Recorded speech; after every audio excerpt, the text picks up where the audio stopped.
হজের কাজ। সামনে তাবু দেখবেন আর সামনে নিম গাছও দেখবেন আমাদের জিয়াউর রহমান সাহেবের লাগানো। আরাফার ময়দানে ঢুকে গেলাম আমরা। এই যে বিদায় আরাফা শুরু হয়ে গেছে আরাফা। এখানে অবস্থান যে করবে তারই হজ হবে হজের সময়, নির্দিষ্ট সময় এখানে যারা অবস্থান করবে হজের নিয়তে। এই পুরো ময়দান বিশাল এক ময়দান, এক মুগল রাওয়ায়াত আছে এখানে কি আমাদের ময়দান কায়েম হবে। এই যে ডান পাশে যে ছোট ছোট বিল্ডিং গুলো দেখতেছেন ডব্লিউসি লেখা, এগুলো বাথরুম।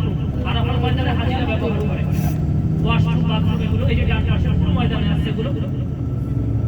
আর তাবুর সামনে দেখবেন নিম গাছও দেখবেন, তাবুও দেখবেন দুই পাশে। এই যে ডান পাশে দেখতেছেন যে ছোট ছোট আইল সিস্টেম করা আর ইটের গাঁথনি দেওয়া, এই পাথরে তাবু করা হয়।